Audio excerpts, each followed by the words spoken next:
আচ্ছা তোমরা বলো মটন কারা কারা খেতে ভালোবাসো? আমার তো খুব ভালো লাগে। এই বন্টনটা করেছিলাম আমি আমার বরের বার্থডে উপলক্ষে। তো বার্থডে অনেকদিন পর করেছিলাম শরীর খারাপের জন্য। তো আমি এখানে 500 গ্রাম মাটন নিয়েছিলাম আর এখানে দিয়েছিলাম দুটো পেঁয়াজ কেটে, তার মধ্যে পরিমাণ মতো ঝাল, রসুন, আদা আর জিরে দিয়ে আমি এটা ভালোভাবে পেস্ট করে নিয়েছি। আর এখানে আমি আলু আর নিয়েছি 4 টুকরো পেঁপে, এটাকে ভালো করে ভেজে নিব ওই তেলে। তারপরে এই যে বাকি পেঁয়াজ আর রসুন, কাঁচা লঙ্কা দিয়ে দিলাম ফোড়নে, আর দিয়েছিলাম দুটো তেজপাতা। আর এখানে প্রথমে আমি মাটনগুলো দিয়ে দিলাম আর পরিমাণ মতো লবণ হলুদ দিয়ে ভালো করে একটু ভেজে নিব। আর তারপরে পরে কিন্তু মশলাগুলো দেবো। আর আমি পুরো মাংসটা কিন্তু ঢাকি করবো প্রথম থেকে, তাহলে প্রথমেই ভালোভাবে সিদ্ধ হয়ে যাবে, তো আমার জলে বেশি ফোটাতে হবে না। মশলাগুলো দিয়ে খুব ভালোভাবে কষিয়ে নেবে আর চর্বিগুলো কিন্তু পরেই দেবে, তাহলে কিন্তু গলবে না।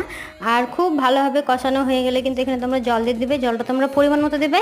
আর জল দেওয়ার পর কিন্তু আমাদের একটু বেশিক্ষণ ঢাকিয়ে সিদ্ধ করতে হবে না, যেহেতু আগে থেকে সিদ্ধ ছিল। আর আলুগুলো দিয়ে আমি প্রায় 20 মিনিট ঢাকিয়ে রেখেছিলাম। 20 মিনিট ঢাকিয়ে রাখার পর একটু গরম মশলা ছিটিয়ে নামিলাম, যেটা খেতে খুব ভালোই ছিল। আর তোমরা এইভাবে একবার ট্রাই করে দেখো, তোমাদের খুব ভালো লাগবে। তো রেসিপিটি কেমন লাগলো অবশ্যই কমেন্টে জানিও।